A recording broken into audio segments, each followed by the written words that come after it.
자, 두 번째로 볼 것이 소송 능력인데, 자, 의 보면, 자, 피고인이 소송 당사자로서 유효하게 소송 행위를 할 수 있는 능력을 말한다. 이 능력은 어떠한 것을 이해하고 이에 따라 방어 행위를 할 수 있는 의사 능력을 의미한다고 되어 있는데, 여기 나와 있죠. 여기 형사법에 가면 당사자 능력이라든지 형법에는 책임 능력, 그리고 여기 또 무슨 또 변론 능력이라는 것도 나오네요.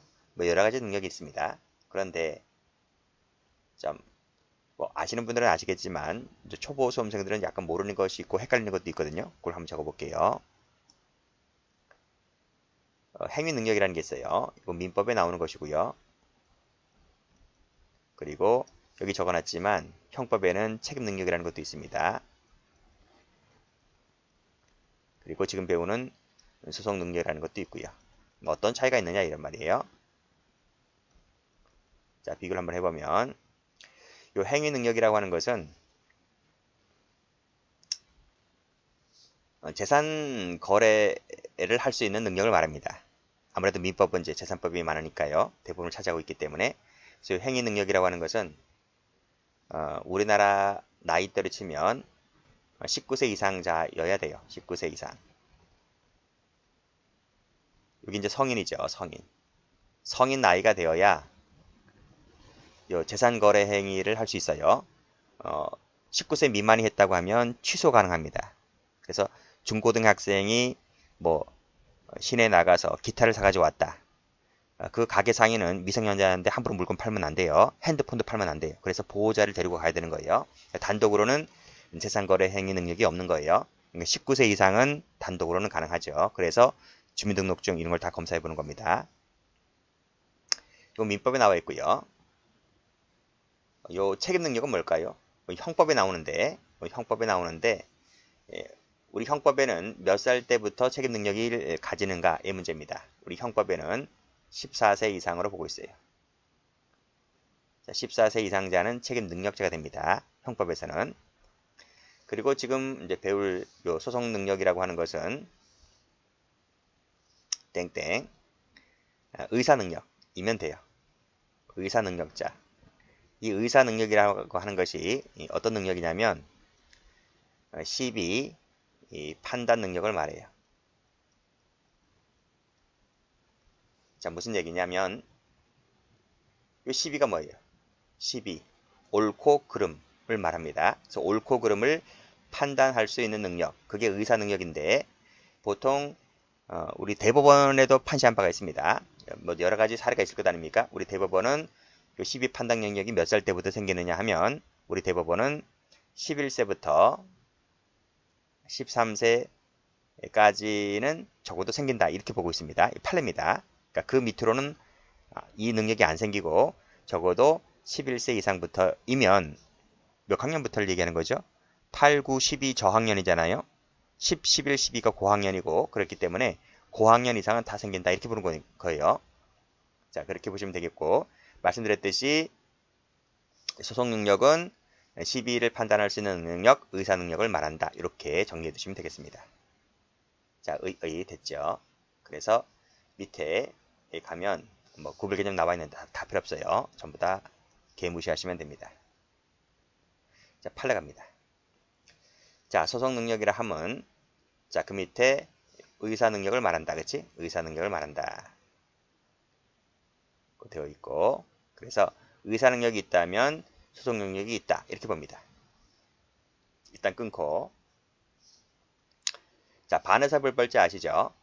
의사에 반하여는 불벌, 벌할 수 없다. 대표적인 것이 이제 폭행죄 생각하시면 됩니다. 폭행죄. 그래서 사람을 때렸어요. 합의 봐야지. 합의 안 보면 처벌되는 거예요. 그래서 일단은 뭐다? 경찰이 그래요. 합의하세요. 합의가 있으면 벌할 수가 없다. 그치?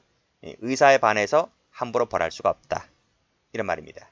그래서 대표적인 예가 폭행죄인데요. 여기서 그 처벌을 희망하지 않는다는 그 의사표시. 예? 의사표시나 그 의사의 표시의 철회라고 하는 것은 여기 나와 있네요.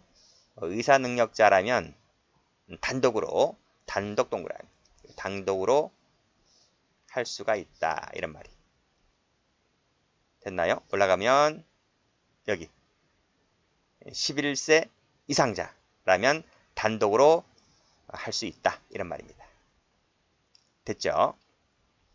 할 수 있는 것이지 거기에 무슨 법정 대리인 동의를 받아야 할 필요는 없다. 이런 말이죠. 동의나 대리가 필요가 없다. 요즘은요. 성인이라 할지라도 맘마보이들이 많아요. 그래서 어떻게 할 줄 몰라서 엄마 아빠 손길만 기다리는 거죠. 근데 그 애들을 그렇게 키워서 그래요. 그래서 애들을 잘못 키우는 거죠. 근데 보통 이제 똘똘한 친구들은 이제 혼자서 할 수도 있기도 해요. 어쨌든 의사 능력자라면 단독으로 할 수 있는 것이다. 이렇게 보시면 되겠습니다. 자, 그래서 뒤에 가보면 피해자인 청소년에게 의사 능력이 있다면 단독으로 할 수 있고 뭐를? 이런 의사 표시를 또는 철회를 단독으로 할 수 있는 것이지 거기에 무슨 동의가 있다는 것은 필요가 없다. 이런 말입니다. 왜 이렇게 판례가 나오나요? 생각 한번 해보세요. 맞은 사람은 미성년 청소년이 맞았어요. 폭행죄에. 피해자는 청소년입니다. 근데 피해자는 억울하게 맞았어요. 난 저놈을 꼭 처벌하고 싶어 해요. 근데 저쪽이 돈이 많아. 돈이 많이 와서 난 엄청나게 얻어맞았는데 막 부러지고 막 엄청나게 막 맞았는데 저쪽에 돈이 많은 집이라서 돈을 싸들고 왔어. 던져주고 가는 거야. 합의 보자는 식으로. 근데 난 합의 안 보고 싶거든. 근데 엄마 아빠가 돈에 눈이 멀어가지고 엄마 아빠가 합의를 해주네. 엄마 아빠가 돈에 미쳤단 말이지. 그렇잖아요. 그런 경우를 방지하기 위해서 이런 판례가 나오는 겁니다. 단독으로 할 수 있는 것이다. 동의 그딴 거 필요가 없다. 이런 말이죠. 자, 그 예를 한번 볼까요? 여기 보시면 14세 나와 있죠? 14세 동그라미.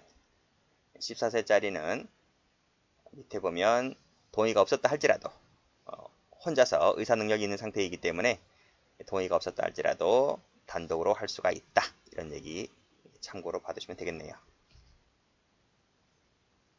색깔 한번 칠해볼게요. 여기서는 여기를 색깔 칠하면 됩니다.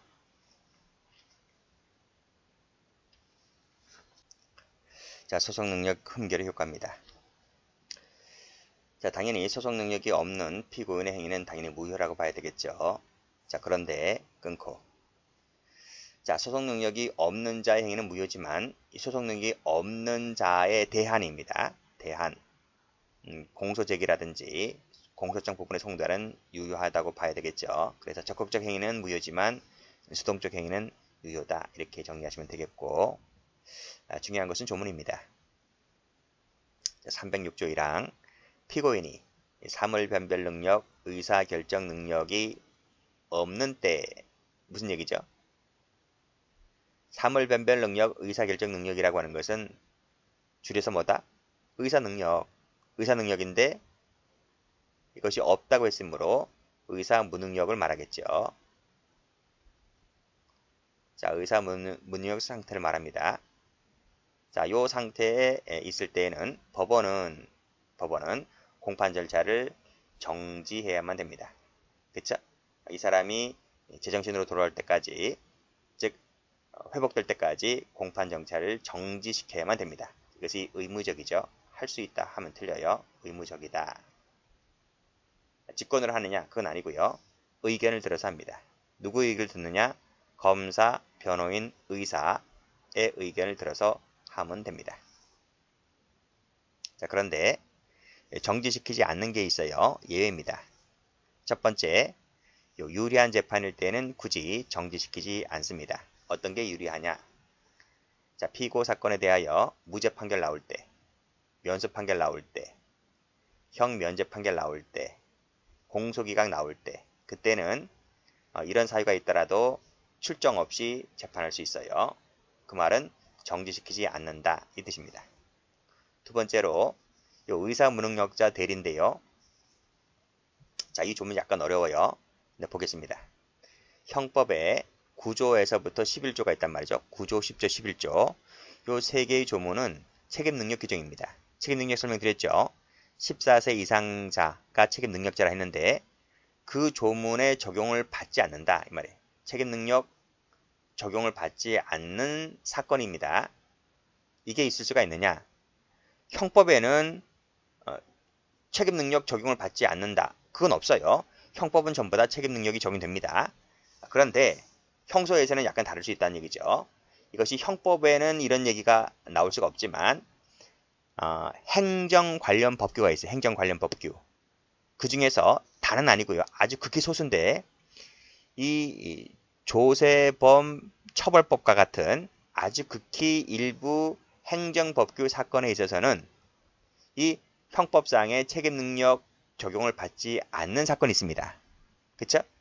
그거 경우에는 이 의사 능력이 없는 자, 즉 11세 밑에 있는 그 꼬맹이들한테에도 재산적으로 큰 부담이 나타날 수 있는 사건이 있단 말이지. 그 유죄 판결 나오면 야는 진짜 엄청나게 많은 돈을 토해내야 된단 말이죠. 그런 경우는 어쩔 수 없이 이 아이가 이 의사능력이 없다는 말은 앞에서 설명드렸지만 11세 미만이다 말입니다. 꼬맹이다고 할 때는 그때는 법정 대리인이 어쩔 수 없이 소송행위를 대리한다 이 뜻입니다. 자, 됐나요? 그런 얘기죠. 그러니까 형법상의 책임 능력 적용을 받지 않는 사건 같은 경우는 어떤 경우가 있다? 이 경우는 이제 행정법규, 행정 관련된 법규에 있어요. 법규에 이것이 조금 남아 있습니다. 아주 극히 일부 남아 있어요. 그런 사건의 경우에는 법정 대리인이 소송 행위를 대리해 준다 이런 얘기입니다. 법인가입니다. 자, 법인. 자, 피고인 피해자가 법인인 때에는 당연히 대표자가 소송 행위를 대표해야 되겠죠. 자, 수인이 공동이라면 각자가 대표합니다. 자, 특별 대리인이 있는데 이 특별 대리인은 여기 법조문에 나와 있지만 법인이 선임합니다. 법원이 선임하는데요. 자, 전 2조의 경우에 의하여 이 전 2조가 어디죠? 26조와 27조를 말합니다. 자, 규정에 의해서 피고인 있죠. 피고인을 대리대표할 자가 없을 때 또는 피의자를 대리대표할 자가 없을 때에는 당연히 이제 법원이 선임하는 건 선임하지만 누구가 청구가 있느냐 이 말입니다. 여기 보시면 피고인이든 피의자든 전부 다 검사가 들어갑니다. 여기 검사 들어가죠? 이 검사 들어갑니다. 검사는 여기도 있고 여기도 있지만 그 다음이 중요한 거예요.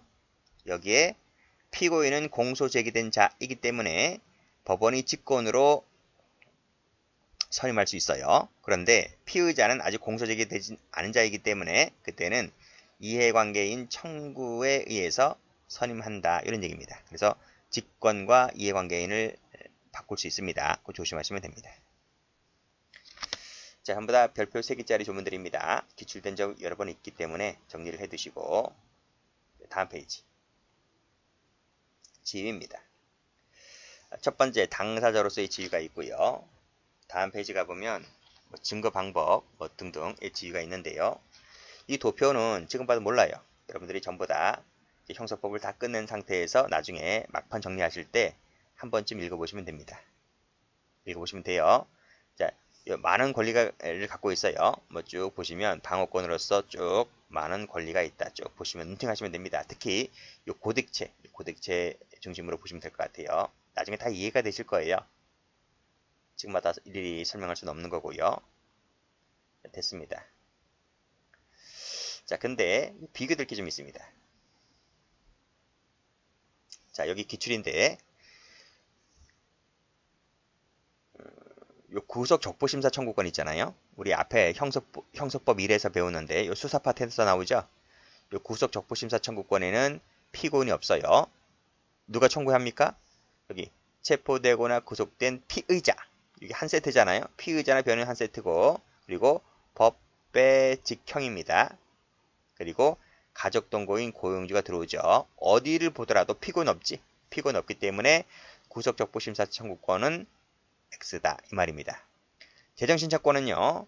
불기소 처분을 받은 고소 고발인이 주체이기 때문에 역시 피고인은 없어요. 그리고 감정유치인은 뭡니까? 감정유치인은 이게 강제수사잖아. 강제수사. 강제수사이기 때문에 강제수사를 청구할 수 있는 사람은 검사죠. 검사. 역시 피고인이 빠집니다. 요 기출된 적, 요 세 가지 좀 알아두시고, 요 세 가지를 앞에 나와 있는 도표를 섞어요. 여기 섞어가지고 사지선다형으로 냅니다. 그거 잘 골라낼 수 있으면 됩니다. 그런 것은 기출문제집을 통해서 확인하시면 됩니다. 자, 두 번째로 볼 것이 증거 방법으로서의 지위인데요. 무슨 얘기냐?